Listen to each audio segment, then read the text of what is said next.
मेरा प्रवचन सुनने के लिए राजू परदेसी भक्ति चैनल को देखे, वहां सारा प्रवचन आपको मिल जाएगा।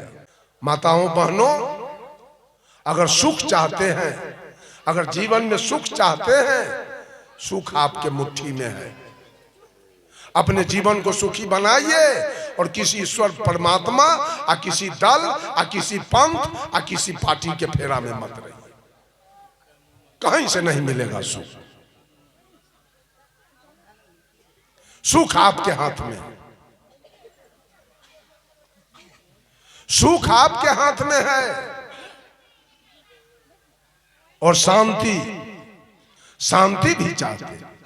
कोई ऐसा महिला पुरुष है कि सोचे कि हमारा घर में रोज सास पुतोह में लड़ाई हो, पति पत्नी में लड़ाई हो, देवर भाभी में लड़ाई हो, गोतनी गोतनी में लड़ाई हो, हमारा दरवाजे पर पंच आवे, पंचायती हो, दरोगा जी आवे, डांड में रस्सा लगे, हमारा पति जेल जाए, तारीख करे। कोई ऐसा आदमी नहीं है। सब चाहता है कि मेरे जीवन में शांति हो। शांति आया? जीवन में शांति आया? छठ किए जीवन में शांति आया? नहीं आया। जब तक सत्संग नहीं होगा तब तक जीवन में शांति नहीं आएगी। छठ करने से जीवन में शांति नहीं आ सकती। छठ किए, अनाचार, कदाचार, बेविचार, बलात्कार, भ्रष्टाचार, नरसंहार जारी। कहां सुधार हो रहा है? कहां शांति मिल रही है? शांति के लिए आप अनुभूति कीजिए, अनुभव कीजिए। जब अनुभव आपको हो जाएगा कि हर घट में परमात्मा है, घट घट में परमात्मा की सत्ता।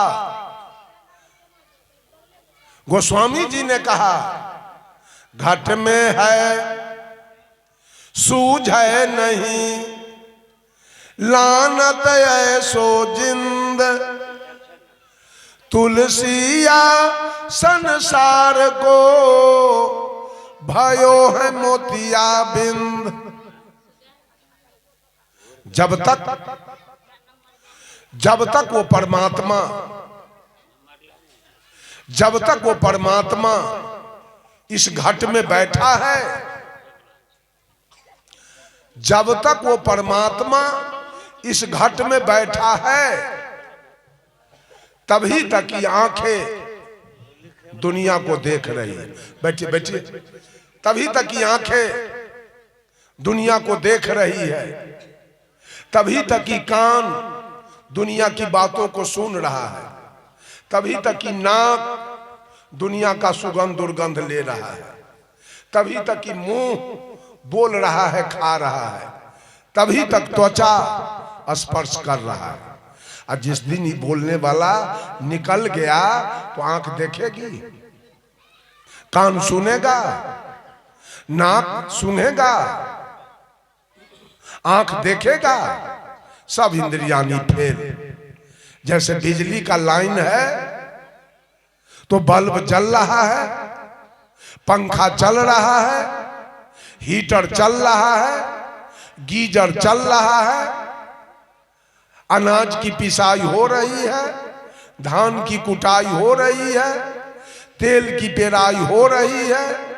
और लाइन कट गया तो सारा कुछ बंद।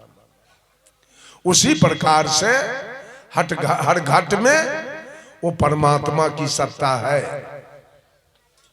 आपके पत्नी में परमात्मा की सत्ता है, आपके माँ में परमात्मा की सत्ता है, आपके पिता में परमात्मा की सत्ता है, आपके बेटा बेटी में परमात्मा की सत्ता है, आपके भाभों में, आपके भाभी में परमात्मा की सत्ता है, आपके गाय भैंस में परमात्मा की सत्ता है। सबको आदर कीजिए ना,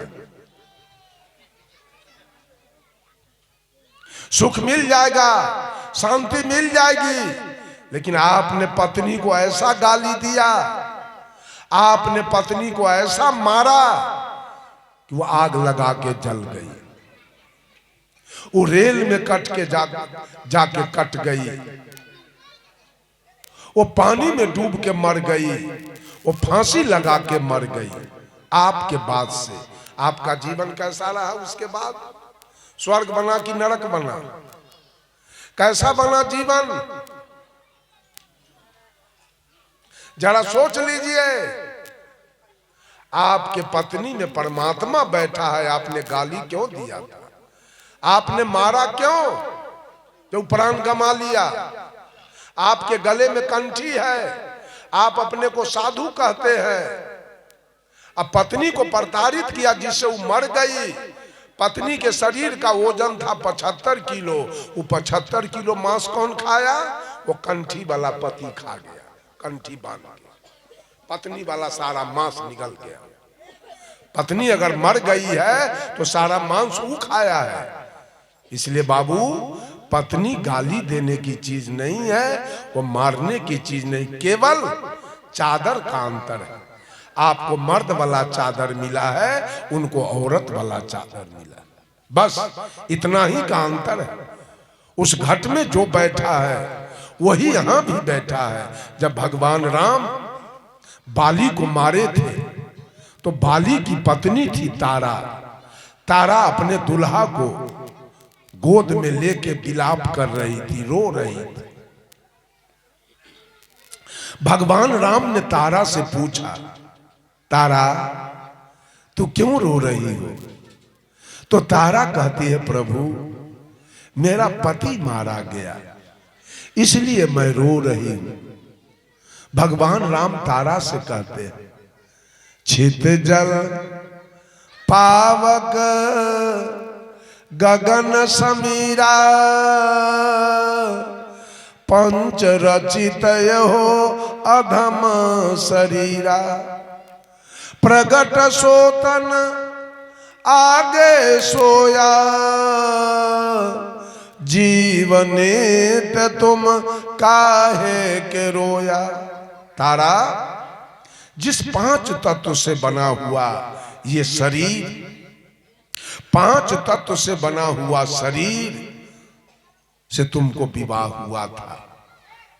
यही शरीर 5 तत्व वाला तुम्हारा दुल्हा था। वो शरीर वो दुल्हा आज भी तेरे गोद में पड़ा है। दुल्हा तेरे गोद में है, तुम रोती क्यों? तारा कहती है, प्रभु दुल्हा मेरे गोद में है लेकिन एक शब्द बोलता नहीं। तो भगवान राम कहते हैं तारा से, तारा ये बोलवा नित्य है, अजर है, अमर है, अखंड है, अभेद है, अगम है, अगोचर है, अजाति है, अजन्मा है और अनामी। ये बोलवा तेरा दुल्हा नहीं था। दुल्हा होता है देह, दुल्हन होती है देह, नाना होता है देह, नानी होती है देह, दादा होता है देह और दादी होती है देह। बोलने वाला तो जो दादा में वही दादी में, और जो मौसी में वही मौसा, जो मम्मी में वही पप्पा। बोलने वाला औरत नहीं है और मर्द नहीं है, सब घट में वही है, केवल देह का अंतर है। औरत वाली देह पत्नी होती है, मर्द वाला देह पति होता है। औरत वाली देह नानी होती है, मर्द वाला देह नाना होता है।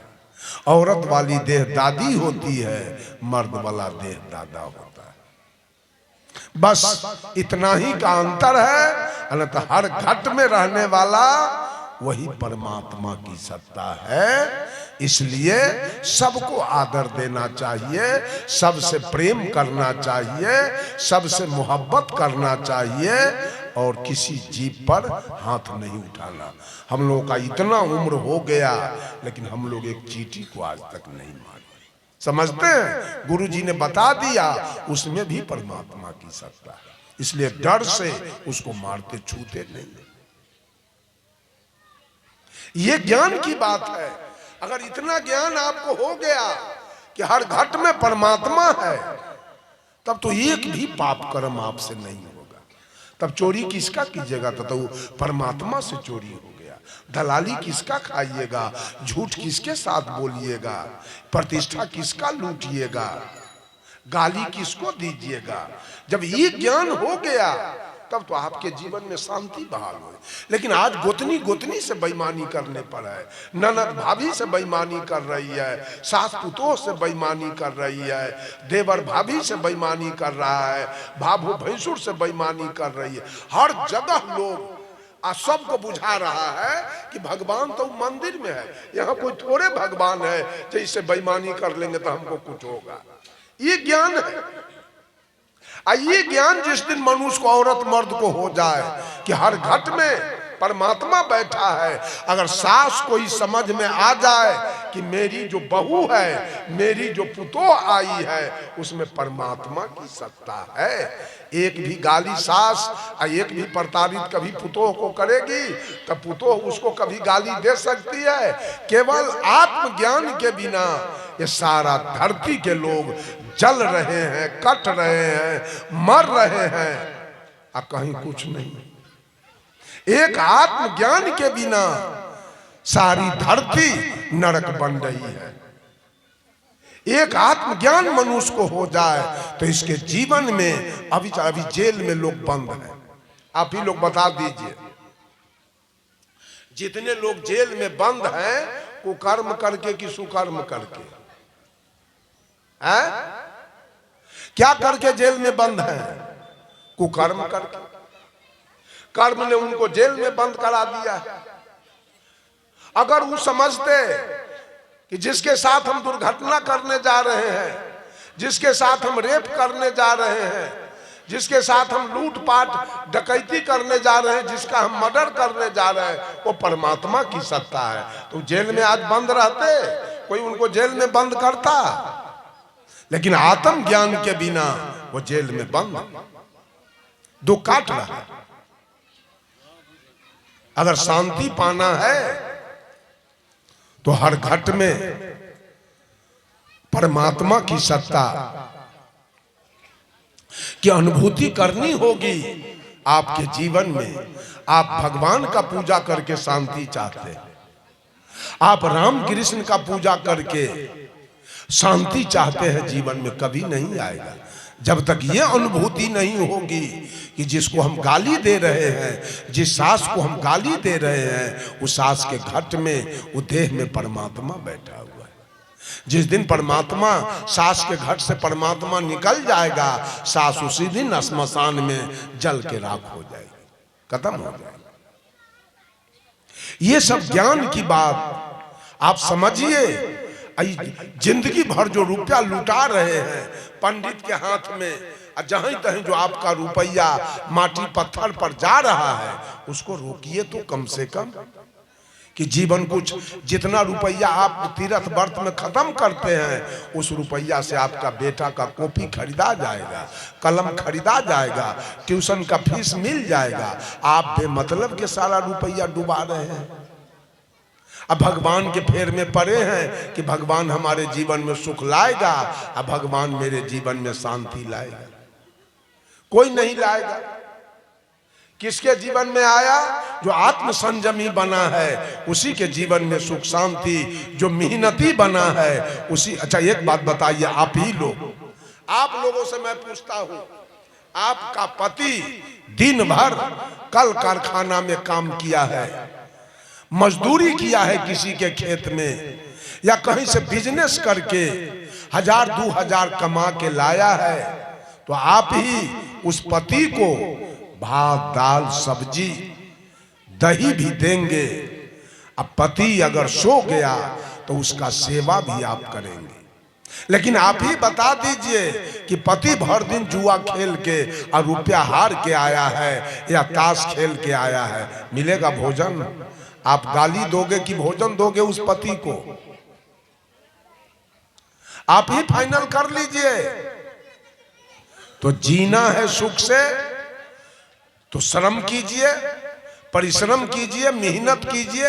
अगर कोई विद्यार्थी है तो विद्यार्थी लगन, परिश्रम और प्रयास के साथ पढ़े, वो इंजीनियर बने, डॉक्टर बने, प्रोफेसर बने और अपने माए बाप को सुख पहुंचा दे।